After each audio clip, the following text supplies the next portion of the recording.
On June 27th, 2025, the Mount Vernon News, which has called itself the paper of record for Mount Vernon, Ohio since 1939, published a story about Fraser Solar.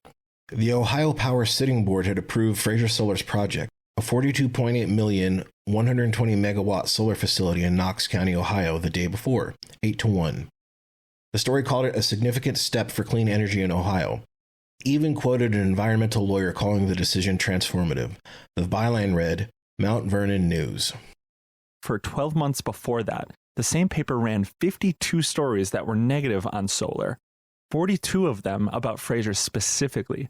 It even went so far as to run a weekly column called Afternoon Tea, or TEA, the Empowerment Alliance, the name of a natural gas dark money group. The byline still read Mount Vernon News.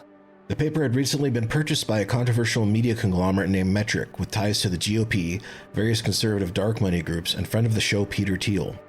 Estimates vary, but some sources claim Metric owns somewhere between 1,000 and 1,500 similar, quote, newspapers. Largely existing in battleground states, these sites fill pages with articles doxing ordinary citizens, AI-generated slop, plagiarized articles from overseas content mills, and pay-to-play press releases that aren't being disclosed, using fake names, if any. Local residents complained that the paper, now reduced from 6 editions a week to just 1, was routinely ignoring local issues in favor of culture war opinion pieces and slanted articles paid for by the fossil fuel industry.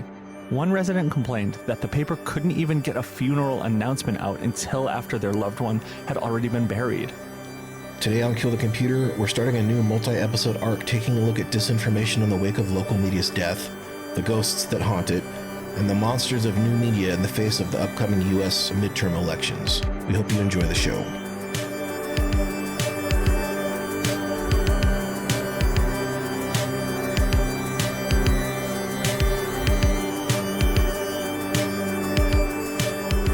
Welcome back to Kill the Computer. As always, Caleb. He's joining me today. He's here. I'm here. You're here. You're present. We're here. How you doing? You know what? I am. I'm living the life right now. It's advised by doctors finally not to eat vegetables. You know what I mean? Wait. Oh yeah, the lettuce. Yeah, the viral maggot shitting disease. Who knew We're that? still in that. Yeah. You know, I didn't realize when we were voting in the 2024 election, we were going to be actually voting for unlimited diarrhea. Literally that mean. Yeah. Yeah. No, we really got that. That was what the election came down to. We have war, high gas prices, and ultra diarrhea virus. So everything's really great. Great news for people who do the raw meat or carnivore diets. They're living large right now. Yeah, I have seen a couple of like raw meat guys being like, ooh, turn my fan off here. A couple of like raw meat sorts that are like, that's right, you fucking liberals eating your vegetables. You know what I mean? Soy boys shitting themselves. Yeah, dude. So fucking funny. It's phenomenal. Oh my God. No, what a time to be alive. I ate a sandwich earlier and I got lettuce on it. And before I took a bite, I ended up eating it. I just looked at it. I considered my options. I weighed the risk and I did eat the lettuce. So maybe by the end of this recording, I might be in a worse state. End early. Yeah. We'll see how we're going in about an hour. Yeah, well, stay safe out there, guys. But for me, like it's in the land of the blind, the man with one eye is king. I'm eating SpaghettiOs. I'm eating various cans of things. Hamburger I'm eating helper. dog food. Yeah, dude, I'm going nuts. I'm doing fine. That dog food was for yourself. Yeah. Before we started recording, Caleb was like, 1 minute, I'm making some dog food. I didn't know that was for you. No, dog food music. That's just what I call stuff that I make now. I'm just making fun of myself. Dog food music. Yeah. No, I know. Yeah, you can cut that. Sorry. No, it's fine. We're definitely leaving that in. No. That's fine. I do. I have been making dog food for my dog. She's getting old. So I've been doing the thing where you like kind of, give them the good stuff or whatever. Do you think they ever get curious? They're like, this is a lot of really good real meat, like 3 days in a row. What's going on here? I don't feel as good as I used to, but I'm eating well. I wonder what that's about. Yeah. No, I've always been confused why people like create like great bowls of a lot of meat and food for their dogs. That seems like, you know, maybe it's pretty healthy, but I know someone who does that for both of their dogs, and it's like, this dog is eating better than you at this point. Like, this is crazy. Yeah. My dog eats more meat than I do. I don't always feed her meat, but like, you know, it's just, I'm not going to kill my dog because I don't eat meat or whatever, but it's just kind of funny to think about that sometimes. You know, I just give her this, you know, I got a recipe like basically from my vet after she got sick a little while ago of just like how to make it at home. You know what I mean? Mm-hmm. So it's normal. It's safe. I'm not like, my dog is not RFK. Don't worry. Don't kill me, guys. If I got a dog, I would ensure it was a vegan. Yeah, dude. Well, you know, I don't know. Well, I think dogs might be able to eat vegan, but I know cats can't. You can actually kill them. I knew somebody who did that once, which is a big bummer. Yeah. Anyway, we're not here to talk about that. We were talking about the source of the diarrhea timeline that we live in, and maybe part of what has led us to the diarrhea timeline. I do think this topic today is actually why, in part, we do have diarrhea virus. Genuinely. Yeah, I mean, quite literally, dude. Yes. Yeah. And you know, I don't know. Like this episode was originally going to be a lot different, guys. And it turned into one of those things where, you know, I'm like pulling on a thread. It's like, oh, wait, like, let's just focus on this one thing, because we're going to do sort of like a multi-episode arc. I don't think it's going to be sequential. It'll just be, we're going to be returning to adjacent stuff like this, tech and disinformation probably for the rest of the summer off and on. But I think it's important because I don't know, by the time this comes out, I don't know when we're releasing this, but like Trump is making that insane you know, speech tomorrow where they're saying he's going to like declare, I guess, the Georgia elections invalid or something. And we just live in this time where disinformation and everything is at an all-time high, and we're staring down the barrel of an extremely consequential midterm. And I want, hopefully, to do, I don't know, our part as humble entertainers to at least make sure that we're using our platform for some responsibility to hopefully we can kind of educate you on some of the ways that information, maybe most of the people listening to this are probably savvy enough to spot some of this stuff, but you'll be able to identify it for friends and family and just kind of know with a little bit more of the ecosystem here. Because like, June, what's your experience with learning about this? Because like, you know, I think we both agree we kind of knew about this. We knew these existed because it's been around for a while, but not once we learned the scale and scope, it's like, oh, fuck. Yeah, that's sort of what it was for me. We're talking about pink slime news sites and news generally. I had no fucking clue what that term was, but after I started digging into it a little bit, I was like, oh, like, yeah, theoretically, I guess I knew this was possible. Like, especially in like the technological age that we're living in. We all have some experience with running into one of these, right? Yeah. Or something adjacent to this. Yeah. I don't know until I started digging into it that I have ever run into one of these before, but I feel like it is sort of just part and parcel of like the era where we're living in, where it's like not just these pink slime news sites that are running disinformation campaigns and like not even just that, but like more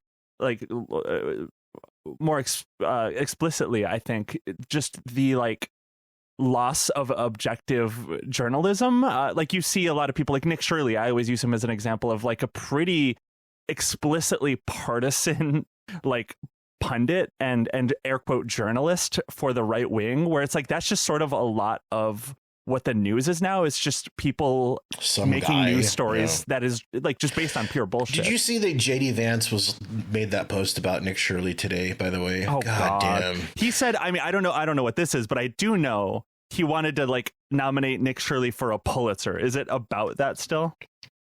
It might have been that he made this big tweet today or yesterday about like how great Nick Shirley was and the country owes him like a debt of gratitude and all this. And it's like, he's just a guy that lies and he's rubish. You know what I mean? He's one of the dumbest guys of all time. Like, I feel bad making fun of him because I genuinely just don't think he has any level of sophisticated intelligence. To me, it's like observing like a worm wiggle around. It's like that's well, anything I see of him is that.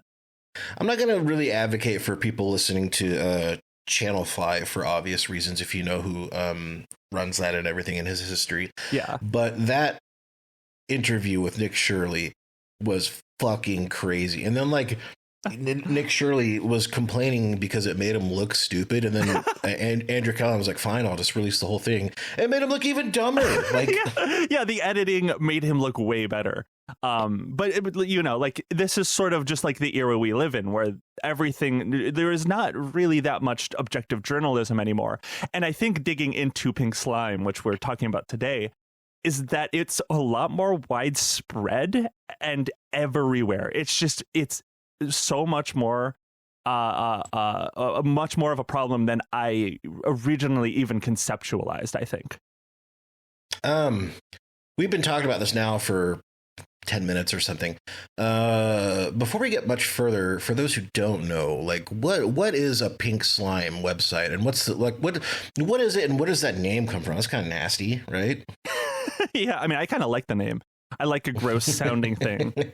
I like how nasty and disgusting it makes me feel. But it's like, you know, it's like I had assumed right away, and it is based off of like the meat thing. Like when I was younger, I always thought of the chicken nuggets, the McNuggets from McDonald's. They used to be made out of like pink slime or whatever bullshit. Right. And that was really scary to me as like a 7-year-old. And I didn't eat McNuggets for nearly 50 years. And that was probably around when this was like, I think it's like this came in the wake of like the name was coined, I think, by it was on This American Life. One of the whistleblowers from the company, an adjacent company that we're going to be talking about in a minute, had called it that because it came out during that time when we were really worried in the Obama years about pink slime or whatever. It sounded horrifying. You don't want to eat pink slime. I don't want to eat slime, dude.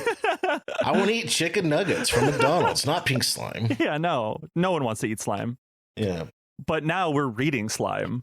Is what it is. There's pink slime journalism everywhere, which basically, from what I understand, the best I can describe it, is just like essentially fake news outlets and like newsrooms and newspapers, even in some cases, that are just like automated slop. And sort of. Yeah. But they appear as independent or just like primarily local news. Yeah, that's the whole thing. Well, the major network that we're going to be talking about today takes that form for sure. So Pink Slime is like, it would be like, if you're listening at home, you've ever seen like, you know, your local name Examiner or like the, you know what I mean, the North Seattle Enquirer or something, you know what I mean? It's like, what? Yeah. What do you mean North? You know, so like something like that it kind of appears to be like a regional, and these are usually in smaller towns too, by the way. It appears to be kind of focused on local news, but they don't just. It's different because it's not like Pink Slime is different in the sense that like you go on Facebook and you'll see your insane uncle, you know, reposting some news that is just completely nonsensical and fake. Like, yeah, it's like, where did you even find that? Yeah, like Obama arrested. It's not like that. That's like rage bait stuff. So Pink Slime it kind of operates sort of on the periphery of truth. They'll often appear to have nominally good local information, but what they do in a lot of cases is they're just like propaganda wings for social conservative stuff or fossil fuels or local GOP. And for example, the company that we're going to talk about for this Metric, they like straight up gave a back end to their like a whatever, I think it was WordPress, whatever their CRM that they were using. They were like, hey, you can log into this and just directly pitch us like what you want us to put on our sites and stuff like that. You know what I mean? Imagine any real news outlet doing that. Imagine if it's like, well, just tell us what to write and we'll do it. Like, sure, why not? Yeah. So they do this, and they do it either under fake names or no byline at all. It'll just be by the website name or something like that. In fact, in the site that we use in the intro, the Mount Vernon, Ohio one, it was like 11% of the website at the time it was examined.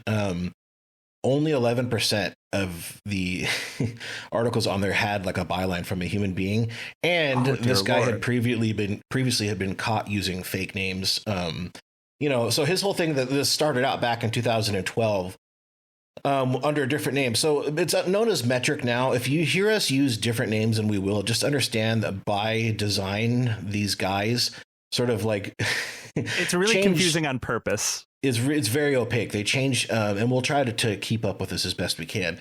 It was at the time known as Journatic, and it's the same guy's name is Brian Timpany, and he's a Chicago boy, which I thought was very funny. Bringing shame upon me. He doesn't represent me. I know. It's just I wasn't when I was texting earlier. I didn't want to like dog on Chicago, but there was just something so uniquely like Cook County about how corrupt and sneaky this whole thing is. It's like, wow, yeah, that's like kind of like the. They call it the Windy City for a reason, is all I need to say, you know?